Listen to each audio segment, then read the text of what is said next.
할렐루야. 명절을 시작하는 첫 주일인데요. 어떻게 댁에서 음식은 좀 하시는지 모르겠습니다. 예전에는 추석하면 거리마다 음식을 조리하는 기름 냄새가 참 많이 났었는데 어제 오늘 지나가면서 그 음식 냄새를 못 맡아본 것 같습니다. 코로나가 주는 또 하나의 현상이 아닌가라고 싶은 마음이 있지만 고유의 명절 가족과 함께 잘 지내시도록 응원하고 기도하겠습니다. 여러분, 동물의 농장이라는 그 TV 프로그램을 보게 되면 참 많은 동물들이 등장합니다. 그 중에서 아프리카의 여러 동물들이 참 많이 등장하는데요. 아프리카에 있는 많은 동물들 중에 가장 강한 동물을 꼽으라고 하면 여러분들은 어떤 동물을 말씀하시겠습니까? 사나운 맹수의 왕 사자일까요? 아니면 덩치가 큰 코끼리일까요? 제가 생각하는 해답은 개미입니다. 왜 개미냐 하시겠지만 아프리카의 개미들이 떼를 지어서 이동을 하게 되면 보통 2-3kg가 된다고 합니다. 그리고 아무리 사나운 사자나 하이에나 그리고 덩치가 무지하게 큰 코끼리라 하더라도 이 개미 떼를 발견하면 모두가 다 도망을 한다는데, 그렇게 덩치가 크고 사나운 맹수들이 짝뒤 작은 이 개미를 왜 두려워하고 왜 무서워할까요? 그 이유는 누구든 이 개미 떼들에게 걸리면 영락없이 이 개미들에 의해서 죽음을 당하게 되기 때문입니다. 수십 마리, 수백 마리의 개미떼가 한 마리의 동물 몸에 붙어서 그 살점을 뜯어 먹으면 사실 견딜 만한 동물들이 별로 없는 것이죠. 그런데요, 이런 사나운 맹수들이, 코끼리가 이 개미를 두려워하는 것은 이 자그마한 개미가 가지고 있는 힘 때문이 아닙니다. 바로 개미떼, 개미들이 가지고 있는 협동심, 단결, 하나됨 때문이죠. 개미는 정말 작은 벌레 하나에 불과하지만 수십만 마리, 수백만 마리가 하나가 되어서 힘을 합치게 되면 코끼리를 공격하면, 제 아무리 코끼리라 하더라도 결국에는 죽음을 당할 수밖에 없기 때문입니다. 그렇습니다. 하나가 된다고 하는 것, 또 협동심이라고 하는 것은 사람을 비롯한 모든 생물체에게는 가장 강력한 무기가 아닐까 싶습니다. 하나님이 우리에게 나 혼자가 아니라 가족을 주신 것도 가족으로 말미암아 서로 협력하고 하나 되어서 정말 사나운 맹수와 같은 이 험난한 세상의 공격들을 잘 물리치고 이겨가라는 섭리라고 믿습니다. 그러므로 우리 가정은 하나님이 우리에게 주신 정말 귀한 선물입니다. 때문에 우리는 가정을 소중히 여기고 하나 되고 협동해야 되겠죠. 그래야 어려움도 이겨내고 고난도 극복해야 할 수 있기 때문입니다. 그렇습니다.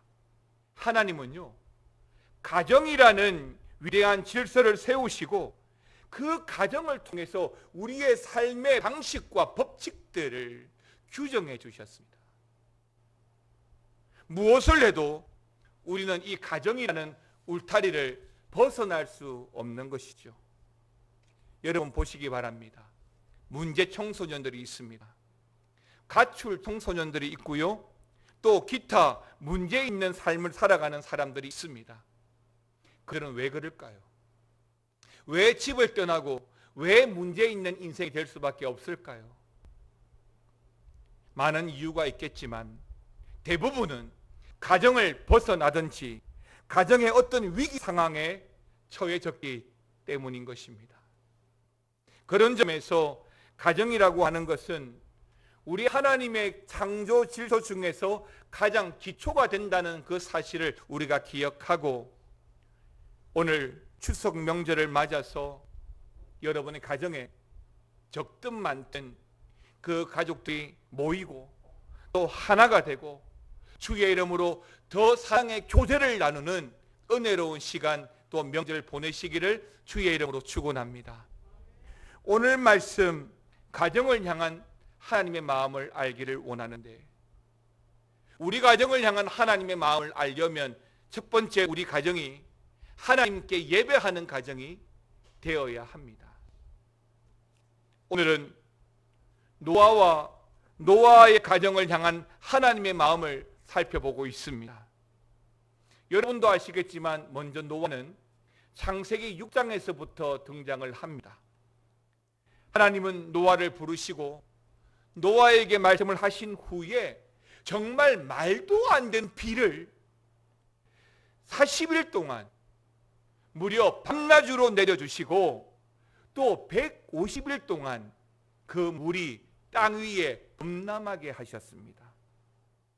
그러니까 우리가 아는 대로 하나님은 물로서 이 세상을 심판하신 것이죠. 여러분, 오늘 본문 8장 20절 말씀을 보시기 바랍니다. 8장 20절 말씀 같이 읽겠습니다. 노아가 여호와께 제단을 쌓고 모든 정결한 짐승과 모든 정결한 새 중에서 제물을 취하여 번제로 제단에 드렸더니. 아멘입니다.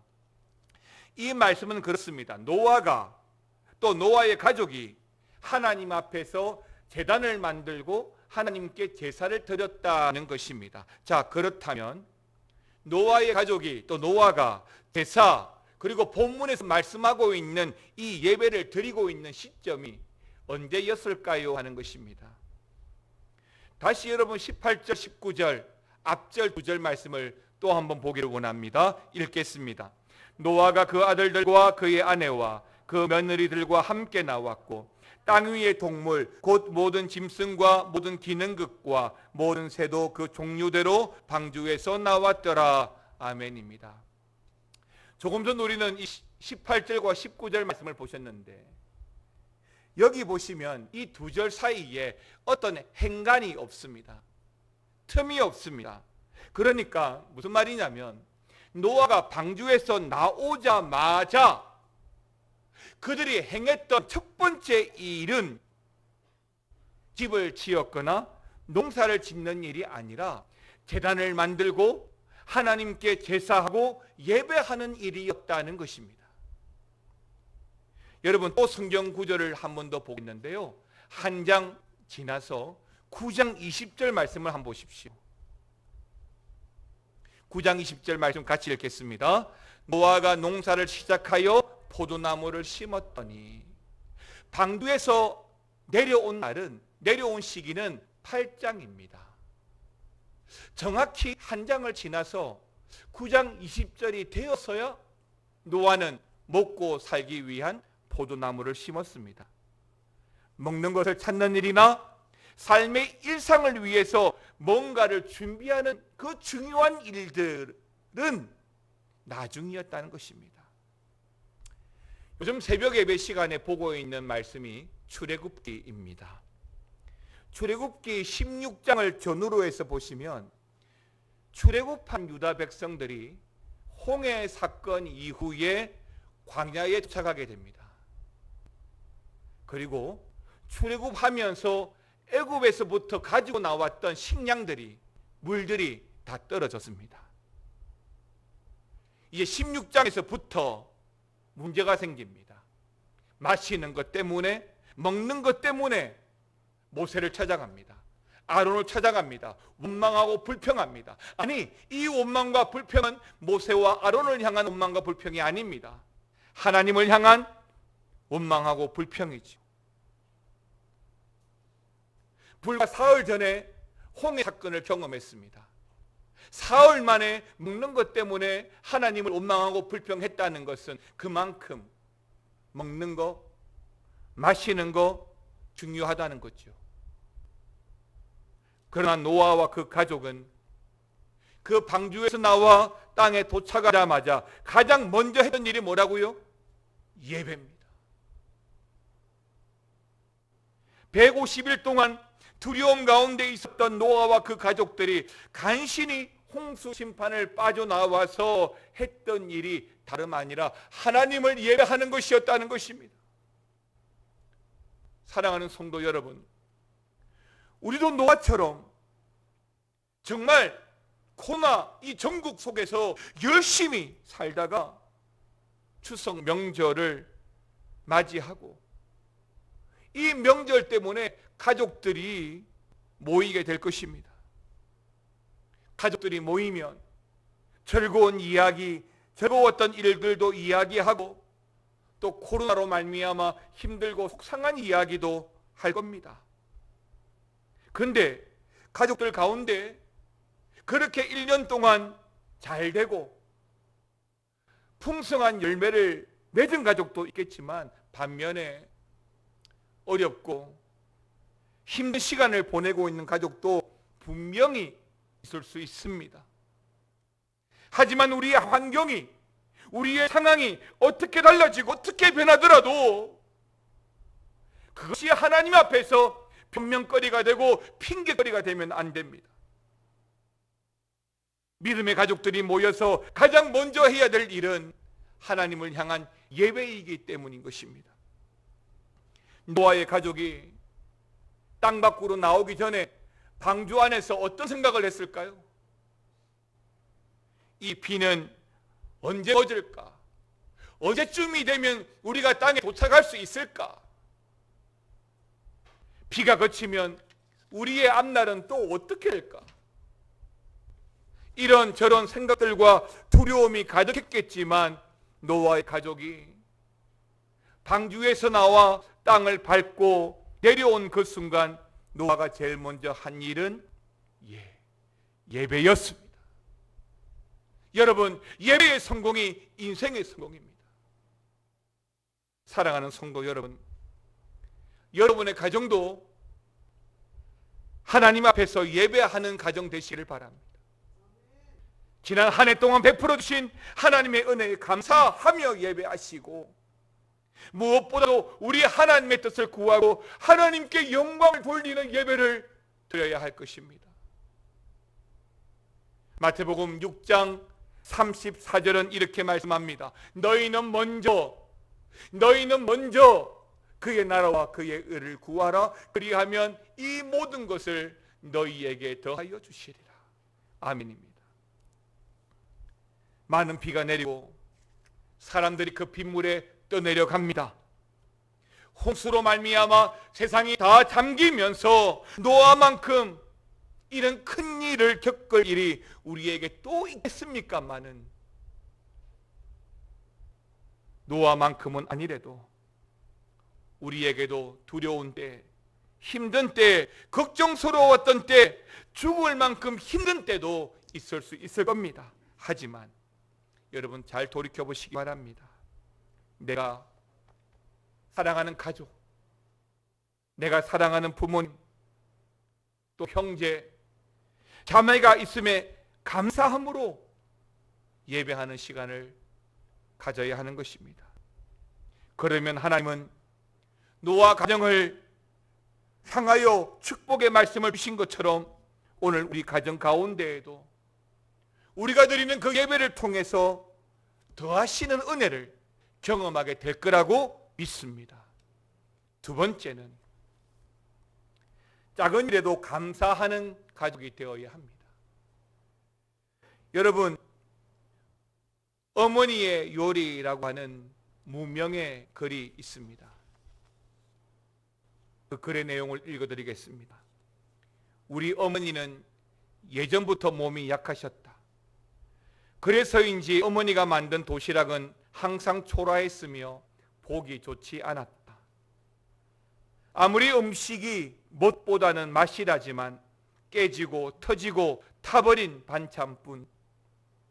나는 친구들에게 그런 도시락을 보이는 것이 부끄러워 매일 도시락을 쓰레기통에 내다 버렸고 학교 식당에서 사 먹었다. 그러던 어느 날 할머니가 매우 기쁜 표정으로 오늘은 너가 좋아하는 새우 반찬이야 라고 기뜸해 주셨다. 들뜬 마음으로 도시락을 열어 보았지만 새우와 같이 들어있던 계란은 다 터지고 모양도 찌그러지고 음식이 섞여 도저히 먹을 수가 없었다. 그래서 그냥 쓰레기통에 버렸다. 사춘기에 멋만 부리던 나는 어머니의 사랑은 뒷전이었다. 그날따라 집에 돌아온 나에게 어머니가 물었다. 오늘 도시락은 맛있었어? 어땠어? 자꾸 물어왔다. 문득 짜증이 나고 화가 치밀어 올라 시끄러워. 이제 도시락 안 만들어도 돼. 어차피 버릴 텐데. 라며 소리를 질러버렸다. 어머니는 슬픈 목소리로 그랬구나. 미안해. 이후부터 어머니는 도시락을 만들지 않으셨다. 그리고 반년 후 어머니는 지병으로 돌아가셨다. 몸이 약하시긴 했지만 그렇게 빨리 돌아가실 줄은 미처 몰랐다. 장례를 치르고 유품을 정리하다가 어머니의 일기장을 발견했다. 일기장에는 도시락에 관한 내용이 한가득 들어 있었다. 병이 더 심해진 것 같다. 이제는 손이 너무 흔들려 음식을 제대로 만들 수가 없다. 계란조차도 예쁘게 부칠 수가 없다. 일기는 그날로 끝나 있었다. 우리는 어떤 사건이 그 시간이 지나고 나서야 후회하는 일이 참 많은 것 같습니다. 돌아보면 우리 주변에는 정말 중요한 것들 또는 소소하고 작은 일들 가운데 내 아버지, 내 어머니, 내 남편, 내 아내, 내 자녀들에게 감사할 제목들이 참 많습니다. 그런데 우리는 그 말들을 다 하고 살지를 못합니다. 가족이기 때문에 더 많이 고마워, 사랑해, 멋져, 맛있어 라고 할 수 있는 말들을 당연히 여기고 무관심으로 살아가면서 많은 감사의 제목들을 놓치고 산다는 겁니다. 물론 우리 가족들에게도 올 한 해를 돌아보면 노아 홍수와 같은 일들이 많았을 수도 있습니다. 하지만 지금 우리는 이렇게 살아있지 않습니까? 함께 있지 않습니까? 하나님께서 큰 홍수와 그 풍랑 가운데 우리 모두를 방주 안으로 초대하셔서 풍랑 가운데 보호하시고 살려주셨습니다. 그것만으로도 충분히 감사한 제목이지 않습니까? 그러니 우리는 오늘 이 노아의 가족과 같이 하나님 앞에 먼저 예배하고 감사하는 가족이 되어야 할 줄 믿습니다. 명절을 맞아서 함께 예배드리고 물론 가족들이 아무도 믿지 않을 수도 있습니다. 그 때문에 어려울 수 있지만 나 혼자라도 우리 가족을 지켜주신 하나님의 은혜에 감사하면서 묵상하고 예배드리시기를 바랍니다. 그렇게 할 때에 하나님은 노아에게 베푸신 그 다음 장 9장 1절에서 17절의 그 언약의 축복을 저와 여러분들에게도 주실 거라고 믿습니다. 이런 은혜가 우리 믿음의 가정 위에 그리고 홀로 신앙생활하면서 고군분투할 많은 하나님의 백성들 위에 충만하게 내리실 줄 믿습니다. 마지막 세 번째는 하나님의 자비를 구하고 그 자비를 베푸는 가정이 되어야 합니다. 오늘 우리는 본문 말씀으로 예배를 드리는 노아와 그의 가정을 보았습니다. 그렇다면 하나님은 이런 노아의 가정에게 어떻게 반응하셨을까요? 21절 본문 21절 말씀을 같이 읽겠습니다. 여호와께서 그 향기를 받으시고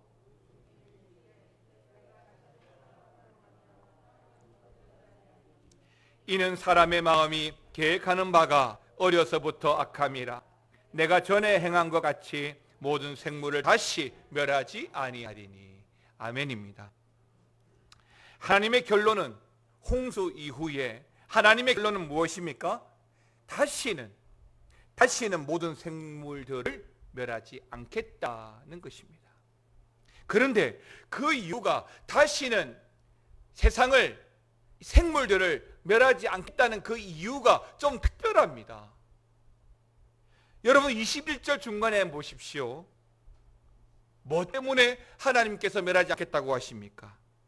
사람의 마음이 계획하는 바가 어려서부터 뭐라고요? 악함이라고 했습니다. 여러분 사실 성경은 사람의 기원을 말할 때 성선설이 아닌 성악설을 말합니다. 그런데 이 성선설, 성악설에 대해서 국어사전은 이렇게 말하는데요. 먼저 성선설입니다. 인간의 타고난 본성은 선하지만 나쁜 환경이나 거듭된 욕망 때문에 악하게 된다라고 기록되어져 있고요. 성악설은 인간의 타고난 본성은 악으로 보고 도덕적 수양은 교육을 통한 후천적 섭덕을 의해서만 가능하다라고 기록이 되어져 있습니다. 이걸 조직신학적인, 다시 말하면 교리로 쉽게 말씀드리면 원죄, 바로 원죄인 것입니다. 성경은 첫째 아담의 타락, 그 원죄를 선택하려는, 그 죄를 선택하고 살아가려는 악한 습성, 그 원죄를 가지고 태어났다라고 가르치고 있습니다. 오늘 본문에도 하나님이 우리를 심판하지 않는 그 이유에 대해서 우리의 원죄, 우리의 죄성을 그 근거로 제시하고 있는데요. 그러니까 모든 사람들은 죄를 짓도록 발전하고 있다는 것.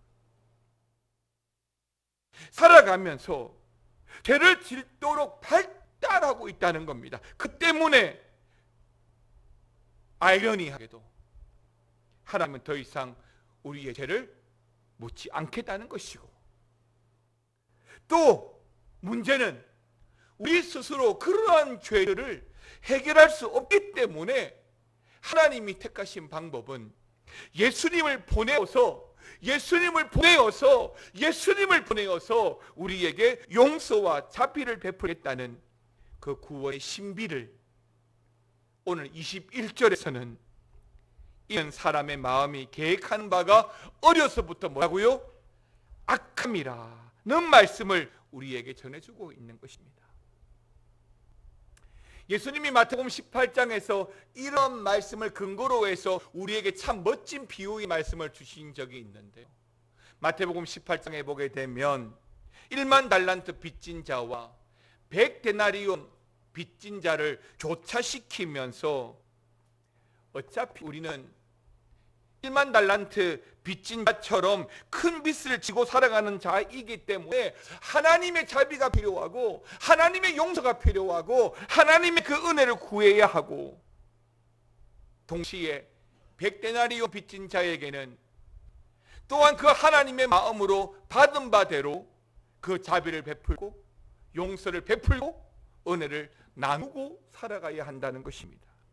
사랑하는 성도 여러분, 어차피 우리는 죄인입니다. 거친 개친입니다. 어차피 죄와 허물이 많은 삶으로서 우리는 결코 우리 스스로의 죄의 문제를 해결할 수 없습니다. 그래서 예수를 믿는 것입니다. 그러므로 하나님의 은혜를 받았다면 우리도 동시에 그 은혜를 베푸는 자가 되어야 하는 것입니다. 명절을 맞이했습니다. 오랫동안 이해하지 못하고 용서하지 못했던 누군가가 있다면 오늘 말씀을 통해서 주님의 자비로 말미암아 용서하고 이해하는 은혜가 있기를 바랍니다. 누군가가 하나님 사랑을 표현하는 것으로 저에게 물어본다면 저는 용서라고 말하고 싶습니다. 하나님의 사랑은 허다한 죄를 덮습니다. 사실 우리는 1만 달란트 빚진 자처럼 하나님으로부터 엄청난 빚을 지고 있잖아요. 그리고 어려서부터 악한 죄인들이었죠. 그런데 하나님이 다 용서해 주셨습니다. 그리고 하나님의 자녀로 부르셨습니다. 그러니까 우리도 당연히 100데나리온 빚진 자에게 용서하고 또한 자비를 베풀어야 하는 것이겠죠. 마태복음 18장 35절에 보게 되면 너희가 각각 중심으로 형제를 용서하지 아니하면 내 천부께서도 너희에게 이와 같이 하시리라 라고 했습니다. 하나님께서 우리 죄를 용서하신 것은 말로만 하신 것이 아니라 아들 예수 그리스도를 십자가에 못 박아 내어 주시면서까지 죄값을 치우게 하신 것입니다. 사랑하는 성도 여러분, 이번 명절을 맞아서 여러분의 가정에도 이런 하나님의 자비와 용서와 은혜가 충만하기를 바랍니다. 뉴스를 보게 되면 명절날 가족들이 모여서 의견 대립이 생기고 돈 때문에, 관계 때문에, 감정 때문에 칼부림까지 났던 사건 사고를 본 적이 많습니다. 믿음의 가정이 그리스도의 사랑으로 은혜를 나누고 용서하고 자비를 구하지 못하면 또 한 번 매스컴에 등장할 겁니다. 그리스도인들은 이 땅을 살아가는 방식이 바로 하나님의 말씀이고 하나님 말씀의 그 근간은 예수 그리스도의 십자가의 사랑입니다. 그 사랑은 용서와 자비로 표현하는 것입니다. 주님이 용서하신 것처럼 나도 이해하고 용서하며 살겠습니다 라는 마음을 가지면 우리 안에, 또 우리 가정 안에, 또 우리 교회 안에 하나님의 은혜가 머물게 될 줄 믿습니다. 바라기는 이런 자비와 용서가 이번 명절 연휴 동안 여러분들이 만나는 모든 가족과 가정들에게 일어나기를 주님의 이름으로 축원합니다. 우리가 어떤 문제 있는 가정에서 자라왔다 하더라도 충분히 어머니, 아버지로부터 사랑을 받고 자라왔습니다. 그리고 아버지 하나님으로부터도 감당할 수 없는 사랑을 지금도 우리는 받고 있습니다. 함께 자라온 형제로부터, 자매로부터 또한 충분히 사랑을 나누고 살아왔고 우리 교회 안에서도 영적인 형제인 우리 성도들로부터도 참 많은 사랑을 받고 우리는 살고 있습니다. 그렇다면 이제는 갚을 차례죠. 이제는 나누어 줄 차례죠. 하나님께는 예배함으로 갚아야 하고 또 감사함으로 자비와 용서함으로 가족들과 함께 공유하게 될 때에 그 가정이 복된 가정이고 하나님의 은혜가 충만한 가정 될 거라고 믿습니다. 바라기는 이번 명절이 예배가 있고 감사가 있고 자비와 용서를 베푸는 의미 있는 그 샬롬의 시간이 되시기를 우리 주님의 이름으로 축원합니다. 함께 찬양을 드리겠습니다. 내게 허락하신 시련을 통해